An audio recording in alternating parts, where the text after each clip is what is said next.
Hi, hello. Welcome to another episode of Isaiah's Newsstand. It's your host, Isaiah Edwards. The date is April the 2nd, 2023. Hopefully, this episode finds you well, in good spirits, with high hopes. As for me, doing pretty good. Yet again, it's another Sunday slow starter. I wound up palling around doing some mall things and didn't get back till really late. So, shout out to the homies. It was a fun time. But I will say I do have a good mall related food corner. I got some chicken teriyaki with rice, and it was fuego, very good. Definitely worth it. I added this time three what are they, like spring rolls, right? They were also yummy. So gotta say though, those are definitely take or leave when it comes to that because they usually just wind up like sitting out. They aren't like it's not fresh as opposed to the chicken teriyaki they literally like make on a hibachi grill or whatever. So or grill. I don't know. Maybe I shouldn't say hibachi. I'm just kind of throwing that word on there. But yummy. I had a good day. Some might say too good. Woo. But yeah, here we are now, ready to do some news, talk about things and stuff. Let's start with Reuters. German public sector pauses strikes for now in wage dispute. So this is a strike. It was a 2 day strike that took place in Germany. It's 2 days between a Sunday and Monday. But it seems like now where things have left off, they're kind of at a standstill. I believe the I think the main union group, which is Verdi, and well, it's two unions, Verdi and DDB or DBB. Sorry. They did a walkout and they wanted, I believe, like 10.5% raise. Yeah, 10.5% pay raise for around 2.5 million workers. But it looks like the employers were wanting to give them an 8% pay raise with a additional tax-free one-off payment of 3,000 euros, which is about $3,260 in USD. So that wasn't enough for the unions, which here at Isaiah's Newsstand, we're with that. We support that. I mean, it kind of sucks because I really do feel like in a lot of these times, unions aren't being greedy, especially in this situation. It is always tied to, well, there's so much inflation going on. Like, well, what do you want us to do? The for the amount of work that we're doing and putting in, and this is essential work. These are, when they went on strike, there were planes, trains, like they weren't running at full, capacity during those 2 days because their work is essential. They are vital people. And to not pay them at least like and that's the thing that's so sad here is that we get further and further away from the conversation of like, hey, pay me what I'm worth. And literally it's like, could you at least pay me what I need to live? Like, I need at least to make enough money for my existence, please, employer. And they go, I just don't think we have it in us. Like, we're gonna have to dig deep in our pockets. That was a quote from this article, and it's frustrating. It's always frustrating to see this, and that's why it's not surprising to me that we have so many strikes around the world right now. So many people who are up and protesting and saying like, I'm sick of this, and I'm just talking about over financial things, over your job, over money. Not just the other social inadequacies and problems that are going on. I think that's the unrest is very merited. I don't know, maybe the bigwigs out there would say otherwise. They're like, no, it's not worth it. It's also surprising to me, too, to hear people who are like my age and who aren't into unions. I'm just like, look, I'm personally not part of one, but that's not because I'm like anti. It's just because, look, I'm just a rat trying to get a little bit of cheese, and I'm not really trying to fight the system here. I just want to make a little bit of scratch. I'm luckily in a situation where I work, I at least get a few treats. in the month, and I get decent benefits. But that being said, what people are asking for here, like I said, I just don't think is unreasonable. I hope that now they're moving into an arbitration phase. Essentially, now there's going to be a third party that is going to rule, and that's going to be what's, going to be decreed as the law, but or not the law. That's not the right way to say it, but that's going to be the pay that the union employees are going to get. That might not work in the future. We'll see how that goes. But hopefully the number is acceptable, or at least closer to acceptable for both parties in this situation. Let's see, in some more international news, and actually, yeah, I'm gonna take my break early. I'm gonna give myself a treat. Speaking of treats, from the AFP, death toll in India temple collapses. Oh, I butchered that sentence. My bad. Rewind. Death toll in India temple collapse rises to 36.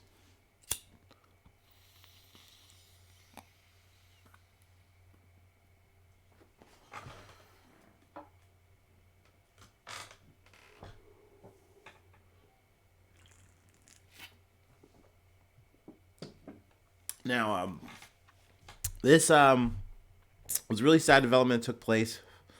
A death toll after a floor collapsed at a Hindu temple in India had risen to 36 on Friday after rescuers discovered the body of the last person still missing. Police told the AFP. Dozens of worshippers celebrating a major religious holiday plunged into a stepwell, a stair-lined communal water source, on Thursday after the floor covering it collapsed in the central city of Indore. Now, for me, it really did help looking up what an Indian stepwell was, like kind of what the architecture looks like. I did wind up being able to find like a thumbnail of the actual place where it happened, and you kind of could see the hole. Also, it took a little bit too of more context for me to understand why, like, you would have this kind of setup where there's essentially a grill and a covering where people are standing over, but potentially could fall into water in this kind of situation. So when I kind of took everything into account, I kind of understand. I'm like, okay, so I get it. During this religious holiday, and it's not just this, it goes into later on in the article towards the end of other like mass casualties that have taken place during festivals, religious holidays, stuff, because there's just so many people that are out. And also, I've listened to some more stuff like from BBC News, and they were talking about like a person that came on and they said, hey, yes, like these things keep happening. Yes, this is very tragic. And obviously, the situation of the architecture being, bad or faulty, like, yeah, like there weren't supposed to be people standing on it, this many people especially, and then, people fell through. Like, it's really sad. But also, I think that's really sad is that there's not a lot of police. There's not a lot of people to maintain and control the crowds. We've talked about that before. Like, I remember last year in South Korea, they had the situation in Itaewon when they had so many people in these crowded alleyways where there's crushes and stuff that takes place, or that had taken place. So when you have these kind of mass crowds, it almost becomes an inevitable thing that there's going to become casualties if any one, two, three things go wrong. It just takes one bad variable and, you're dealing with a catastrophe. So, I mean, not that there's like knowing that, having that knowledge is not like they have the staff to have the police to regulate crowds. Not to mention, even if you do, there's still going to be a massive turnout of people. There were people who came out to this event and they came early with the hopes of saying, hey, I'm just going to try to get in there and get out. But naturally, there's the whole traffic of these kind of things and events. It just didn't work out. And sadly, these were people in the wrong area of, this worshiping area, and, this happened. So it's really sad. I haven't heard any other developments outside of the number of 36. I haven't heard it like go up from there. Let's see.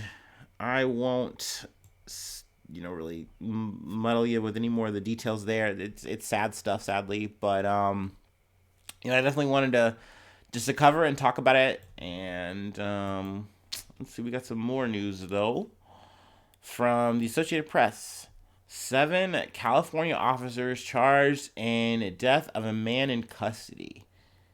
Prosecutors charged 7 California Highway Patrol officers and a nurse with involuntary manslaughter on Wednesday in connection with the 2020 death of a man who screamed, "I can't breathe," with multiple officers restrained him as they tried to take a blood sample.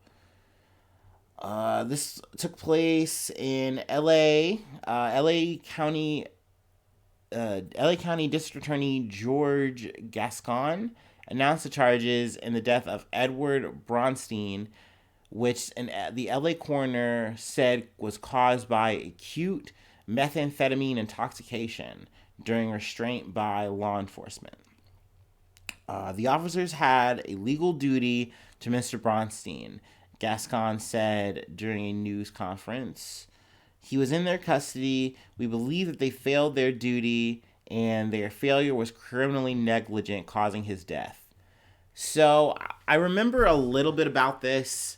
I believe we were definitely doing the podcast at the time, but I believe a lot of the focus went to George Floyd because 2 months after the situation with Bronstein, Floyd happened, and like these kind of situations, it was almost like a stack. Because I remember the I Can't Breathe shirts. I remember people were talking about it, and then obviously George Floyd like was saying this out loud, and then you're just seeing it recorded, and it was very frustrating. It was very upsetting. I do also remember the coroner's report in the situation where it was like, hey, he had methamphetamine. And I remember that was a big talking point by people saying like, well, it was really more of the fact that he was on drugs that caused this death. But I think actually going through investigation and now seeing, the charges that the people are really looking at the evidence, and it's like, no, you had a gang of officers pinning down a man who was at this point begging for his life. He's saying he can't breathe. He's trying to say, look, I'll be compliant. I'll do what you want. I believe his family had said he had a big fear of needles. And that was a big part of probably why he was struggling in that situation. And that being said, you're just scared. You're frustrated. Like, I do not get why you can break training because someone is being hostile. Like I get it. If you're a normal human on the street and these kind of situations happen to you, the reaction, the hurt, the anger, like you're a civilian. But these are cops. And these cops are literally, they switch into this mode of like, oh, you're fucking around? Well, you're going to fucking find out. And they just don't take sorry for an answer. They don't take no for an answer once it's in this kind of state. And they pin this man down. And for about 18 minutes, you have this whole exchange where this man cannot breathe and he's being suffocated while they draw his blood. So they get it, and then they don't have a pulse. And they literally try to slap him awake, saying like, wake up, Edward. And of course it doesn't work because he's dead now. And then they finally try CPR, and they go, oh, well, I guess we fucked up. Oopsies. And so, yeah, I mean, I think that at least equates to manslaughter. We'll see how this goes in terms of a trial, if it's going to lead to anything in terms of like a conviction for any of these officers and the nurse. I know there's some upheaval about like, oh, I can't believe that the nurse is being charged. She didn't do anything. But, when I think about it, at the end of the day, just like the nurses, just like a doctor, like you're supposed to not do any harm. And you are watching this whole situation unfold here. And yes, are these officers? Yes, these are people of the law. Of course they are. But if you see a situation where this person is being handled in a way that is way too aggressive, and this is potentially harming someone, and you're just saying, oh, okay, that's fine. It's just them restraining him. I got to do my job. Then your job is also aiding in this person's death. And I think you're involved. Obviously, I'm not a lawyer, whatever. You're not going to catch me doing my ace right here. Or Ace Phoenix. It's Ace Phoenix. Whatever. But it's frustrating that this is just so common. It's frustrating to me that this is just one of those things where, like, it just kind of it's sad that it got lost in the shuffle for me because there's so many times and instances where this shit keeps happening. And, even if you get justice, it doesn't bring Edward back. It doesn't change any of the shit. You hope to see some change, but, no matter what, I'm just going to be here talking about it. So we can move on to some other news now, though. From ABC7, 26 dead, dozens injured across 7 states after tornado outbreaks, storms. So I recalled Friday hearing about a lot of tornado activity or severe weather coming up. We talked about it also previously last week, I believe.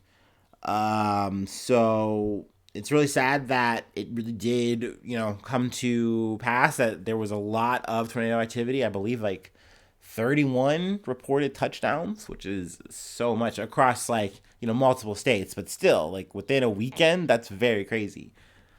At least 26 people are dead across 7 states, and dozens have been hospitalized after a tornado outbreak moved across the U.S. on Friday and Saturday, according to local officials. Now, in terms of from Ohio, and I know some other places, there was a lot of just wind, a little bit of a cold front. But let's see. Among the fatalities were 5 in Arkansas, 5 dead in Indiana, 1 died in Alabama, and 1 died in Mississippi. Adamsville, Tennessee, Mayor David Lechner told the Associated Press that 9 people died in McNairy County. In Illinois, 4 people died, including a man who was killed after a roof collapsed during a concert at a historic theater.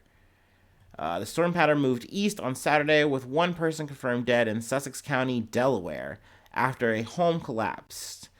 So, I mean, like I said, I was expecting at least a big tornado or something like that, or a couple, but to hear that there was literally 31 across 9 states, actually, I'm sorry. And then there was more than 28 million people across the South and Midwest who are under a tornado watch going into Friday night. So the rest of the article definitely goes into more of the details. Also talks about a catastrophic tornado that moved through the metro area of Little Rock, Arkansas, which was an EF3, which I believe it goes into EF5. So that's pretty strong. Winds of 165 miles per hour, spanning 20 to 25 miles. So that's a big one. So there's a lot more of the details here. I won't, really bog you down and belabor it there. But definitely, yeah, it's definitely tornadoes spook me out. That's for sure. I realized as a kid, actually, letting you in here, a little personal, I used to hate thunderstorms. They freaked me out. I would cry. I'd freak out. I'd have to sit in the bathroom or sit in the bathtub, or it would just be a whole thing. It would just freak me out because I was always scared of lightning and thunder, and it was just scary. And I remember it took a couple of parents and just people really kind of talking me through it as I got a little older. And I realized it's look, Isaiah, what exactly are you scared of? The lightning? Because the thunder's not doing anything to you. Yeah, rain is rain. Rain's not so bad. But what? Lightning can hit you. Okay, that sucks. That would be scary. But the odds are so low. And that really calmed me down a lot. But then I realized that there's more to my fear. What am I really scared of? And it's because there's just there's something unknown about nature just being this kinetic, this wild. And I realized, well, what can hurt you? A motherfucking tornado can hurt you. So when you have a storm, I mean, sometimes tornadoes can just come up out of nowhere. You're just having a nice cordial day. It's a little windy. And the next thing you know, by the end of it, there's a tornado. So, I mean, these things really just come up out of nowhere. But that being said, I realized that my grand fear was actually tornadoes. So I try not to freak out too much about that now as an adult. But in the back of my head, I'm like, man, I don't want to get swept away. I don't want to have Wizard of Oz kind of moment. Okay, I'm just not Dorothy. I'm not built for it. But that being said, obviously condolences go out to the families, everyone involved. It's so much loss of life. It's so devastating to have to go through any kind of natural disaster. So, I try to provide at least a little bit of levity if I can, but, for sure, shit is fucked up. I know also, too, that, obviously Biden administration reaching out, doing the whole thing, helping out, providing aid. So that's good. I like when we provide non-lethal aid. That's always the best aid. All right, I got one more thing to do before we wrap it up. And ironically, this does, wrapping it up is a fitting way to say that. I'm so funny.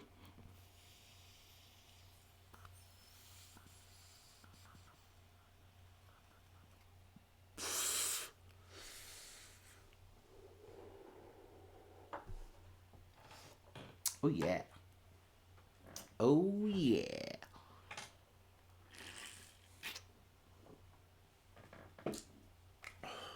All right, from HuffPost, which I don't know why they just didn't keep Huffington Post. Like, to me, it's not cooler because they abbreviated it. Whatever. Chipotle agrees to pay workers $240,000 to settle union busting complaint. Now, let's read a little bit more here. Officials at the National Labor Relations Board had accused the burrito chain of closing the workers' store because of a unionization effort. I believe the Chipotle in question is in Augusta, Maine, and 24 workers had tried to more or less come together to form a union, and Chipotle said, "Oh, no, no, no, no, no," and they shut it down. Now, this was, I think, leading to a potential, or led to a lawsuit or a suit, civil suit. I think you gotta say it's civil suit, right? Whatever. But I suppose Chipotle said, "Hey, fuck it, we're not gonna try to take this to court and let's settle." Which obviously to me is grimy because they know, like, hey, like, you probably could have been on the hook for more, right? But they do have a quote here. In a statement, in a statement to HuffPost, Lori Shallow, the company's chief corporate affairs officer, said it closed the store because of staffing and other issues, and not because of any union activities. We settled this case before any hearing or any formal decision on the issues, not because we did anything wrong, but because the time, the energy, and cost to litigate would have far outweighed the settlement agreement, Shallow said. Which, the last part of that, I definitely fucking agree. It is one of those situations where legally, if there's no union already set, you're allowed to close your store whenever the fuck you want for whatever reason. Like, as long as that reason is not illegal, which is, in this situation, is not, you're allowed.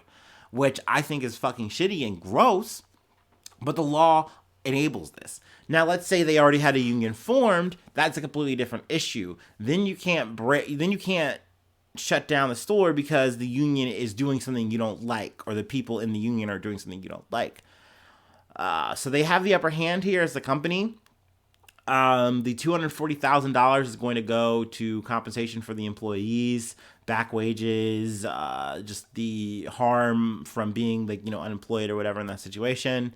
Granted, that's kind of a scrap in the bucket, especially for Chipotle. That's fucking chip money, bitch. That's not even.